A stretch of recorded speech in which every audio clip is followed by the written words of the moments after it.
Greetings and welcome to another edition of Montpelier Connection. I'm State Representative Mike Mrowicki from the Wyndham 4 District, and we are post-legislative session for 2022 now. We adjourned last week, so we're going to be doing some interviews to get different perspectives on what we've done, what we've liked to do, and what the future of Vermont's going to look like here.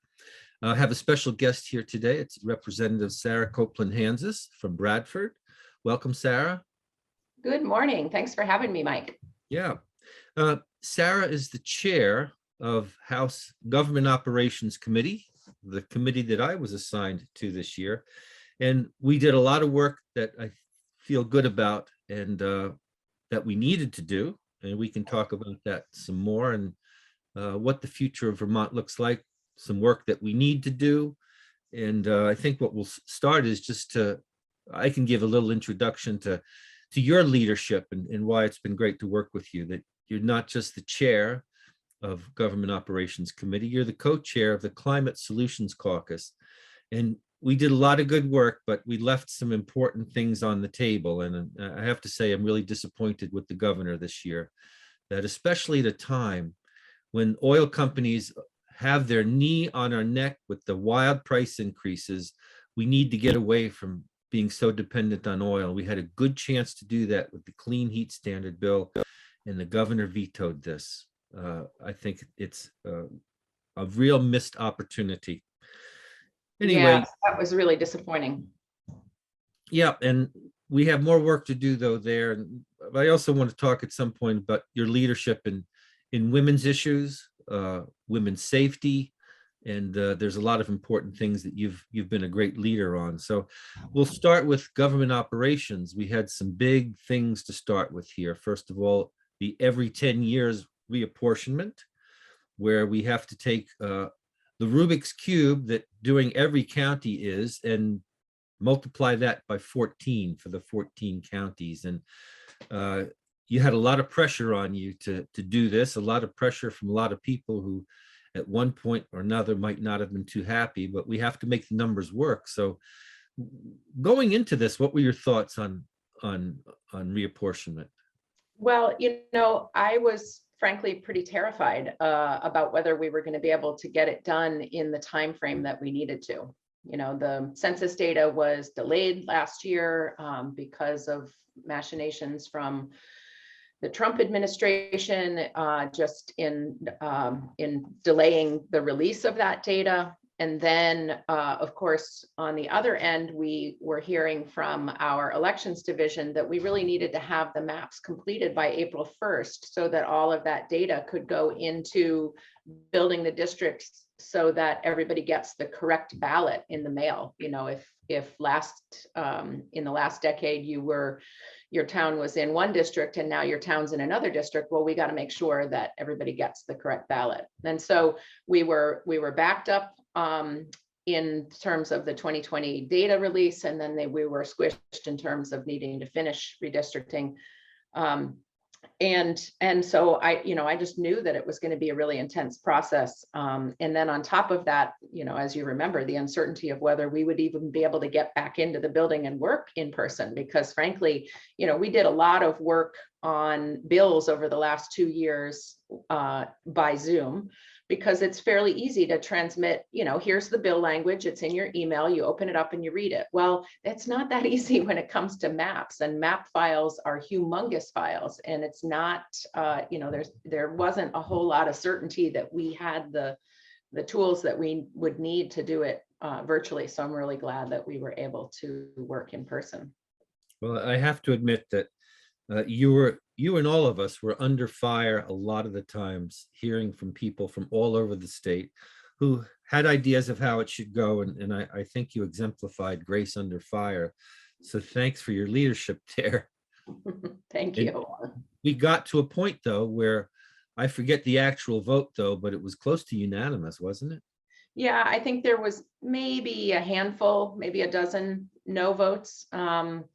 And really, at the end of the day, the challenge of redistricting is in making sure that the areas of the state that have lost population understand how their district lines were being shifted that it's not, it's not a matter of, being, showing favorites to places in the state that have gained population, like Franklin County and Chittenden County. It's really about, the numbers have to work. And at the end of the day, in order to pass constitutional muster, you have to have that, plus or minus, 6 or 8 or 10% in order to keep from being sued for violation of the one person, one vote expectation. And we certainly have run into that here in Windham County. We are one of those 4 southern counties that all lost population. So we had to make the numbers work so that each representative represents approximately 4,281 Vermonters. And the district I represented was off. It was off. Putney's lost population, Westminster's lost population, Bellows Falls lost population. So we had to adjust. So it's a little bit of a shift. For me, it's not a great big shift, but it's different. And we're going to have to move on from there because the numbers have to work. If they don't, we'd be in a position like New York State is in right now, where their plan was rejected. They're trying to compile one that hasn't been approved yet. And I think they have primaries in June. Yeah, that would be quite a bit of a challenge for the elections divisions to get the correct ballots drawn up in that kind of time frame. And frankly, I wanted to make sure that there was nothing about our redistricting timeline that negatively impacted the 2022 election. Sure, and we can talk about that some more, but we have done a whole lot of work in regards to elections and security and making sure people have access, but we can talk about that in a little while in regards to working in our oversight of the Secretary of State's office. Pensions, though, was another big one. A few years ago, we came to the realization that our state pension system was in trouble. Going back several decades, there had been a shortage in contributions. There had been a shortage in performance of the funds, and something needed to be done to make them sustainable. And that was a huge piece. And when did you were the co-chair of that task force as well? And when did that work start on the pension task force? So we started last July. And the pension task force was really in response to hearing from teachers and state employees that said, slow down, don't do this in a legislative process. Let us come to the table. Let us work through this with you. We don't want you making decisions without us. And so, the pension task force was very intentionally set up with a balance of legislative appointees, a gubernatorial appointee, and teachers and state employees. And it was at times a challenging process, because it meant that we needed to dig down into all of the factors that brought us to where we were a year ago, which is that our unfunded liability was ballooning. But we also had a tremendous opportunity at this moment as well, because last year's legislature, as you remember, put aside $150 million, and this was, unexpected revenues that had come about because of high revenues due to different COVID factors. And we set aside that money for the sole purpose of, let's make sure that we use this in the best possible way to fix our pension problem. And so we met from January through the from July through the first week of January. And in the end, meet every single week. Yeah. And most of those meetings were in person, which again was really important to be able to make that human connection and to make eye contact with people and have them realize that this is hard for us as legislators as well. We would never have wished to be in this position, the position of having to do these really hard negotiations. In the end, we came to a unanimous conclusion and a unanimous support of a set of pension reforms. And we really wanted to make sure that it was an all-inclusive package that had the hard stuff and the easier stuff all together in one. Because what we had seen from the 2009 commission is they had released their recommendations as sort of an a la carte menu. And when those recommendations got to the legislature, of course, the politically difficult ones were not enacted and the easier ones were. And therefore, you know, a little more than a decade later, we're back in the same situation. And so we put together a package of reforms that asks the state to put in more, not only that 150 million, but an extra 50 million in recognition of the historic underfunding of the teachers' pension system. And then the state also agreed to not just take the savings that come from that investment and put them elsewhere, but to actually plow those back in to the pension system so that we can retire that unfunded liability sooner. And then on the employee side, they made some modest adjustments to their cost of living increases in future years.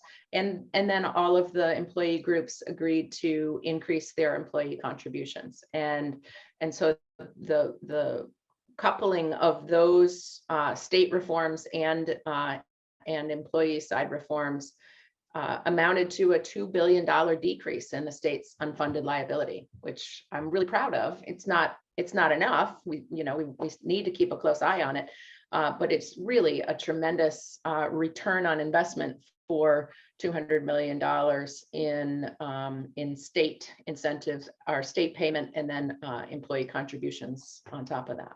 Yeah, keeping track of it though is another piece, and what we realized is that for the last 10 years, the fund has pretty much been underperforming while the rest of the stock market has been really soaring. Right. So what was done in that regard? Well, it's pretty easy to recognize that with a system as big as our public employee pension system, you're not going to be able to get a one and done fix. And furthermore, the way it's been characterized to me is that a pension fund, because it's so large, is like an ocean liner, an ocean tanker. And it might drift off course very slowly, but then it's hard to get it back on course, right? So it takes a lot of effort to get back going in the right direction. And so we set up the Joint Pension Oversight Committee, which is House and Senate members who will meet in the off session as well as during session. And we'll take in any ideas of reforms that weren't adopted by the task force. And then going forward, we'll keep a closer eye on it so that if we have demographic shifts that don't seem to be being accurately reflected in the projections, we can make changes to those and we can take new reform ideas in an incremental basis instead of waiting until the fund is so off course that it takes a really monumental effort to get it back on track. Yeah, and it's a difficult science, if you will, to make those predictions, and it's similar to what I've heard. Economists were invented to make fortune tellers look good.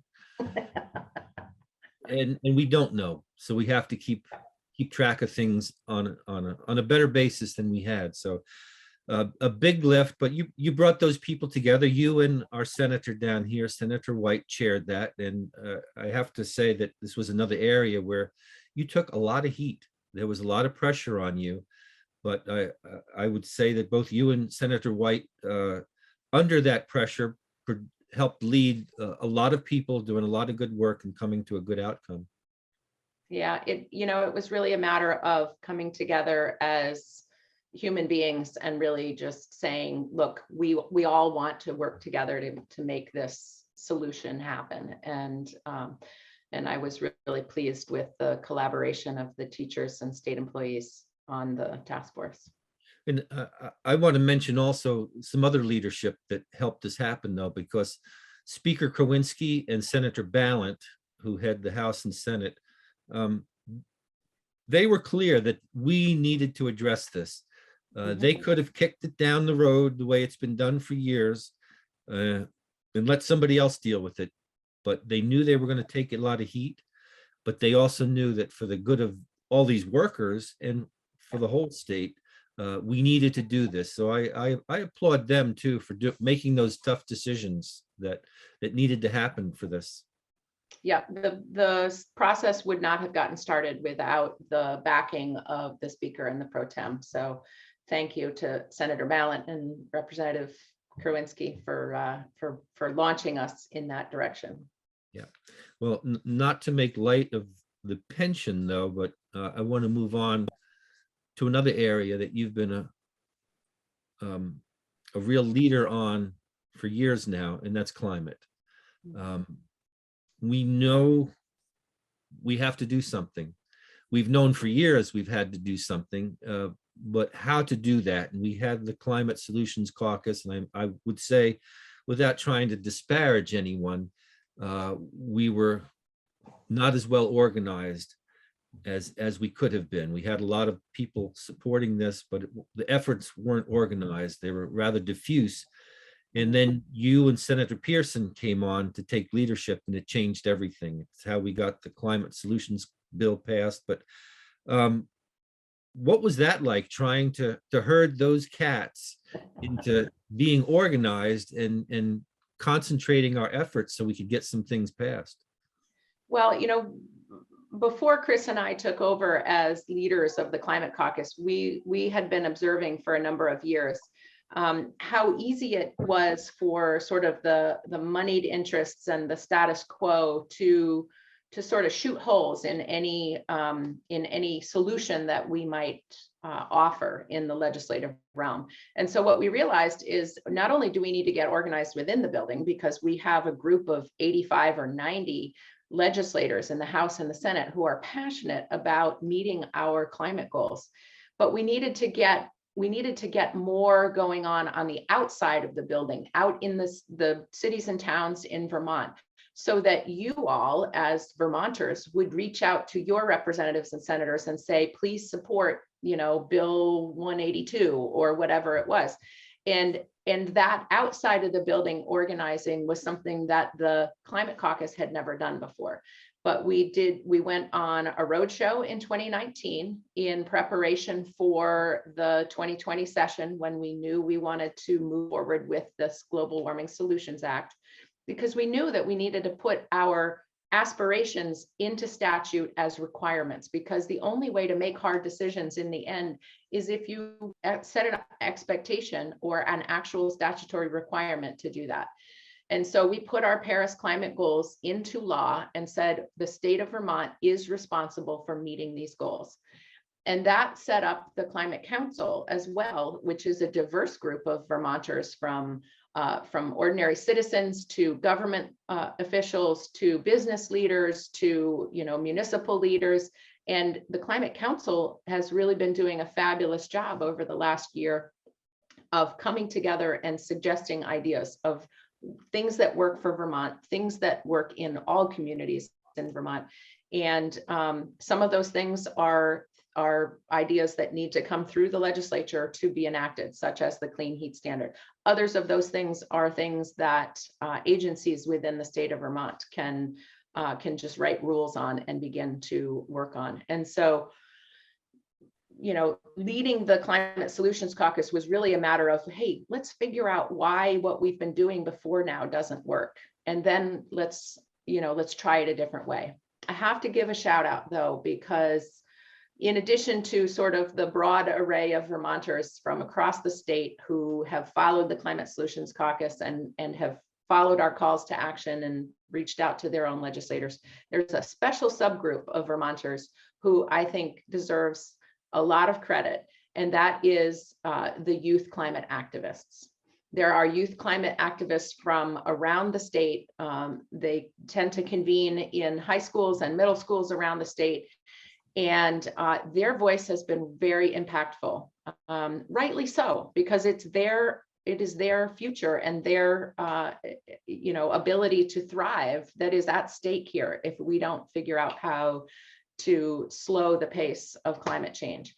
But these young people got organized and really came together with a big impact on the legislative process. And I want to commend them. And I also want to turn this around and say thank you to you, Mike, for leading on the creation of the Youth Council. Because I think that that climate and other issues that are important to youth need to be elevated in our political context.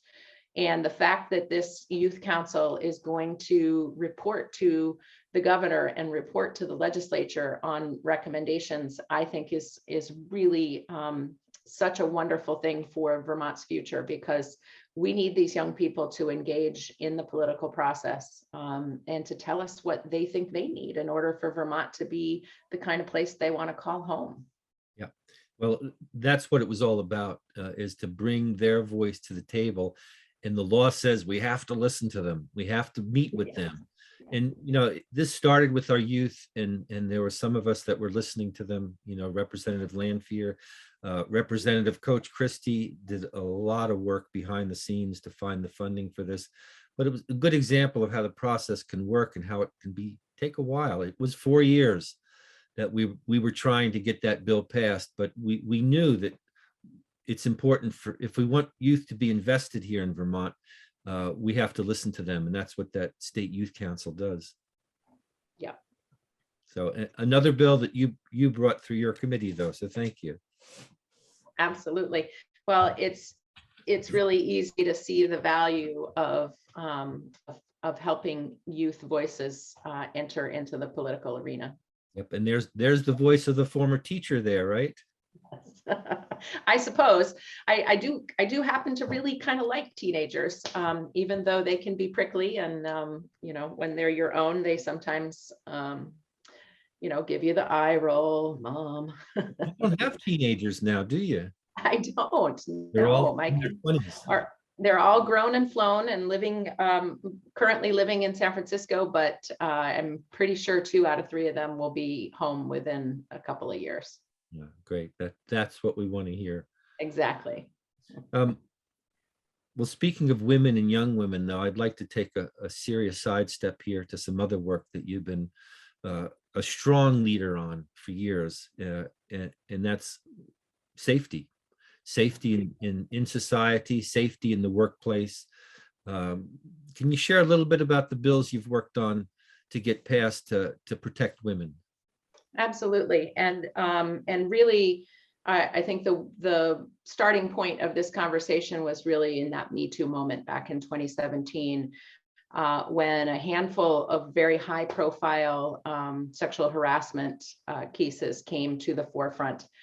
And the Me Too movement was really a reckoning where so many of us said, that's happened to me too. And when I came to that realization in October, November or so, and in preparation for the legislative session, I said, geez, Vermont, we're a caring state. And we, I think most of my neighbors would stand up and say, yeah, that's not okay. People should not be threatened by this kind of harassment when they just want to go to work and get a paycheck. But I wanted to make sure that we did a legislative response that everybody could come together around. And so I went to the Republican minority leader. He has 3 daughters. I went to the progressive minority leader. He's also a dad. And I said to them, I want to put together a set of reforms that everyone can agree on. Some of them related to, just sort of the statutory landscape around harassment in the workplace, and others of them aimed at prevention, right? Like some of this needs to be about education. Maybe 20 or 30 years ago, it was okay to tell those kind of jokes around the water cooler, but maybe we need people to think about whether that's appropriate in this day and age. And so in the end, we put together a bill that came through in a tripartisan way and only got 3 no votes on the floor of the House. And it was called at the time the strongest sexual harassment legislation in the country in that Me Too moment. And I think the strength of that really was in that we were able to do it in a way that brought Republicans, progressives, and Democrats together to say, this is not okay. And it's a great point that it's not always easy to bring those disparate groups sometimes together, but you did. And I think that's what we need more of, people who can bring Vermonters together and bring Americans together. So that was a start. Then there was the NDA bill. So I wanna tell you what happened in the wake of the sexual harassment bill, because in the wake of the sexual harassment bill, I had so many, mainly young women, but also young men, come to me and say, you know, that's really great that you're doing that work on harassment, because nobody wants to have to deal with that at work. But what about sexual assault?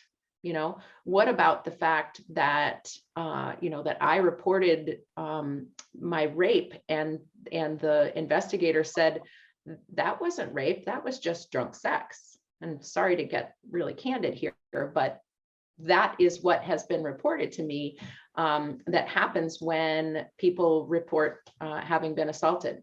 And so I wanted to take a crack at working on reforming our consent laws to make it clear that if somebody's under the influence of drugs or alcohol, that they're not able to give consent, right?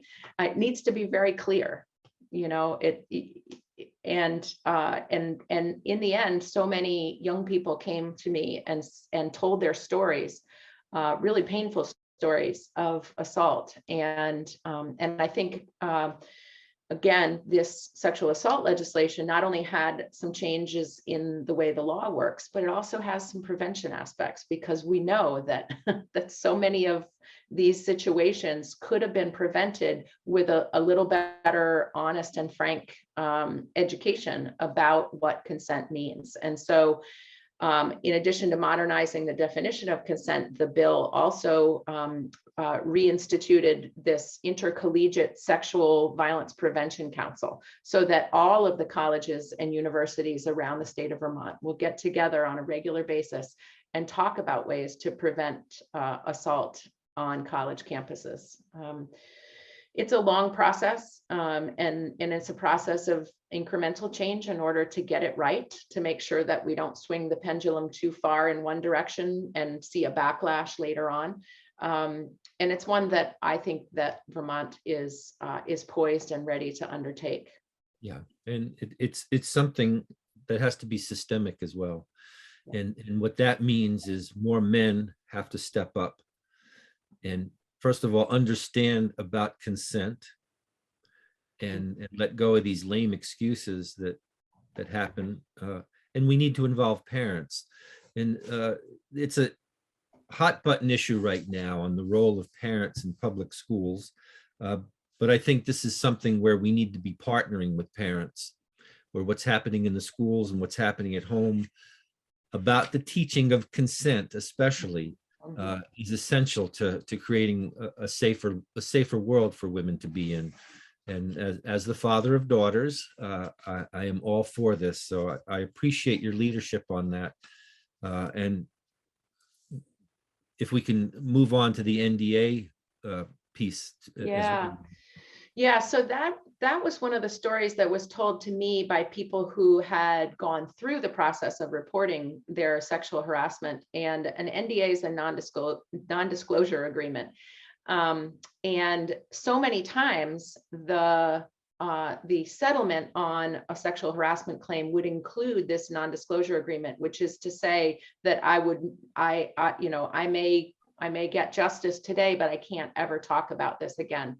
And what I heard from women who had gone through this process is that they would see other women experiencing harassment of the same kind by the same coworker, and they would be powerless to speak about it. And so we needed to push the reset button on the non-disclosure agreements to make it clearer that that you don't get a pass for every future harassment just by settling a claim with somebody that that reported harassment. And I think that this is an important part of modernizing how we think about harassment, because it's nothing that the victim should be ashamed of. They have not done anything to invite being harassed in the workplace.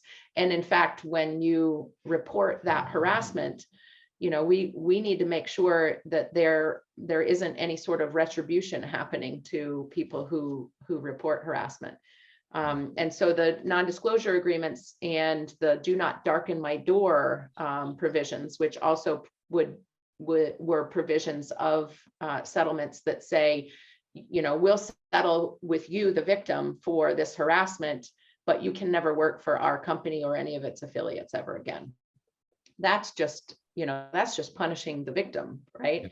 Meanwhile, the person who was doing the harassing may still be working for that company. So we have a lot to do to level the playing field for our workplaces. And, I intend to keep a close watch on this over the future years to see where we might be able to find better policies that protect workers.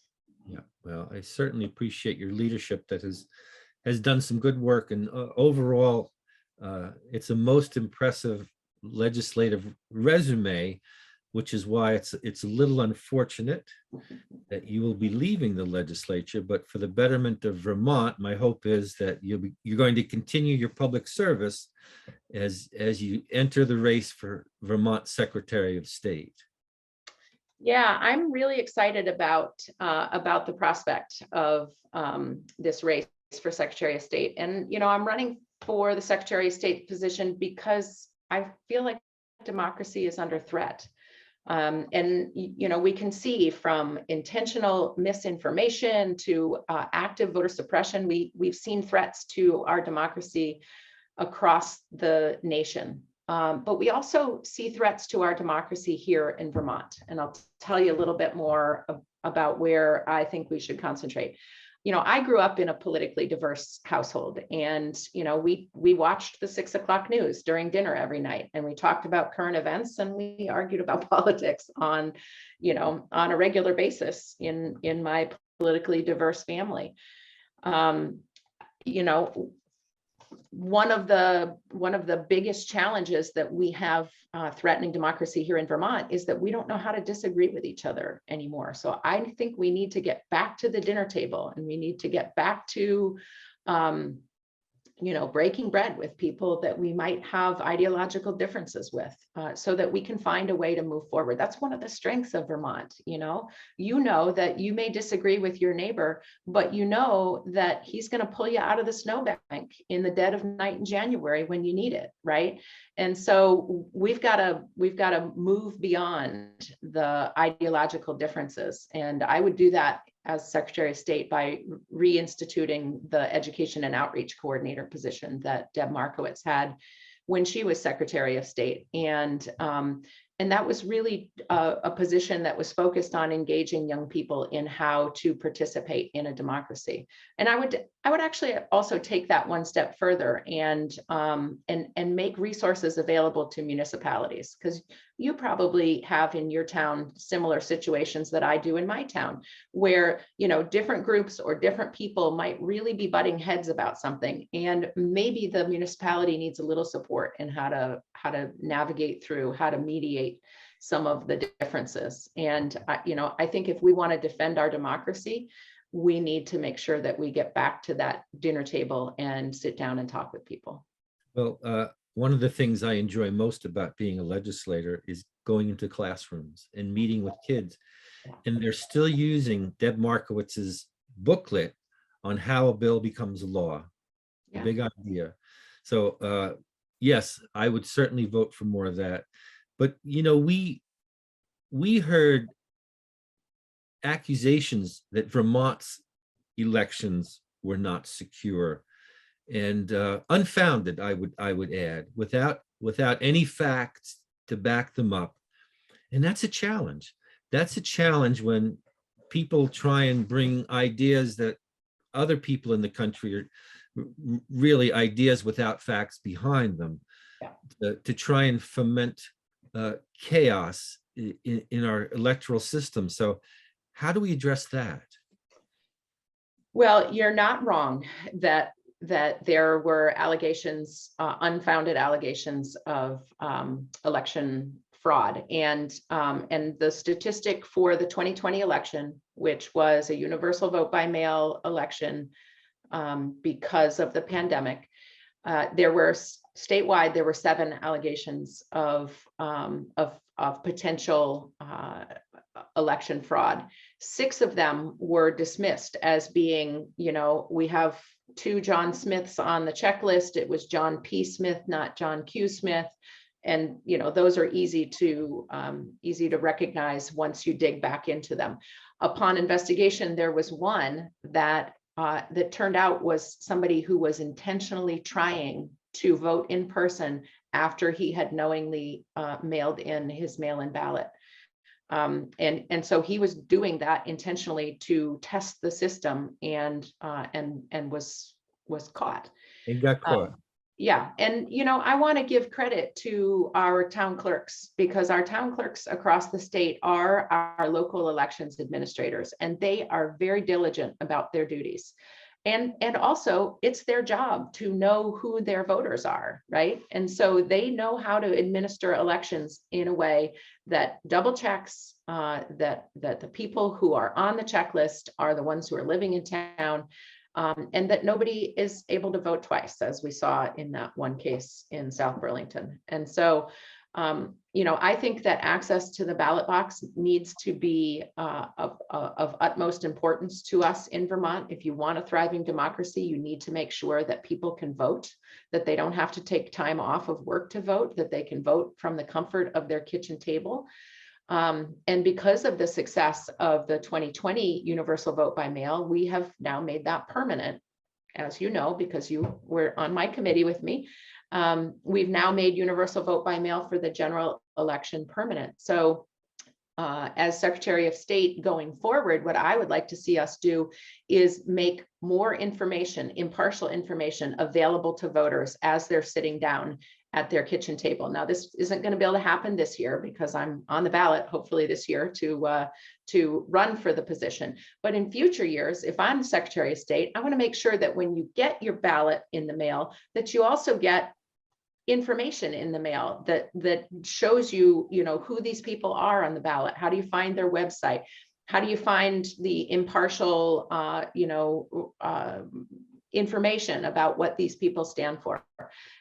There are a lot of states that have been doing universal vote by mail for a lot longer than Vermont has. And there's a lot we can learn from them on how to educate voters and how to make it easier for people to make their decisions on who they're going to check the box for. Yeah. Well, you make a good point that when people make accusations that our elections weren't done right here in Vermont, they're really criticizing our town clerks, our boards of civil authority, our election volunteers, who all take this very seriously. Yeah. And I think it does them a disservice. And I would dare say across the country that secretaries of state take this very seriously, in the fact that you see people, courageous people such as Georgia, where there was tremendous pressure for this Secretary of State to do something illegal, where the president actually called him and said he wanted to rig the election. And he withstood that pressure. And now he's being vilified for it by some, where he should be looked at as a hero. And I think right across the country, but especially here in Vermont, our local election officials, our town clerks, are above reproach, and they take this very seriously. So I appreciate the support you've given to them, and hope Vermonters remember that our elections are very secure here in Vermont. They sure are. And I think I want to just throw out a phrase that I've heard our outgoing Secretary of State say, and that is that the true voter fraud is in denying someone their right to vote. Yeah. And so we need to remember that going forward, that if we want to live in a democracy where we all get to have a say in who leads and who runs our government, we have to stand by democracy. Yeah, agreed. For sure. Well, we've only got a few minutes left here, but I do appreciate you taking the time, especially so soon after the session has concluded. Is there anything else you want to leave with people out there? Well, I think what I would like to say is just a few words about that universal vote by mail. We were not able to get universal vote by mail to apply to the primary. So you're going to need to reach out to your town clerk and request your ballot for the primary, or go and vote in person on August 9th. And so I would really encourage folks to do that. Part of the reason we weren't able to do that as a universal vote by mail for the primary is because you'll be handed 3 ballots, or you would be mailed 3 ballots, and you can only execute one of the ballots. So you have to pick whichever primary you want to vote in. Maybe you want to vote in the Democratic primary. Maybe you want to vote in the Republican primary. Maybe you want to vote in the Progressive primary. Pick your ballot, put that one back in the envelope, the special certified envelope, and put the other 2 uncast ballots back in the envelope as well, and send those back. And it was that complicating 3-party open primary that we have that made it too difficult for the current elections division at the Secretary of State's office to fathom doing a universal vote by mail in the primary. But we can certainly consider doing that in the future, and don't forget to request your ballot for August 9th. Yep. And there's going to be primaries up and down the ballot. So, and not only a Secretary of State, but there's a big one for Congress. And Yes. we're looking forward to moving ahead, moving past COVID and into what the next phase of Vermont's future will be. So I appreciate all your work, all you've done in the past, and what we hope you can do for the future of Vermont. It was so good to serve with you in the legislature, Mike, and I've really appreciated our time together and our collaboration on a number of different bills, and our Friday morning basketball games. So I certainly hope that I will be working in Montpelier next year during the legislative session, and I'll be able to come in and crash your legislative basketball going forward. Well, we'll be looking forward to that. So thanks again, Representative Sarah Copeland-Hanzas from Bradford. And this is Mike Mrowicki signing off for today. I do appreciate the opportunity to serve you all in Montpelier, and to BCTV for bringing the word of what we're doing back here home.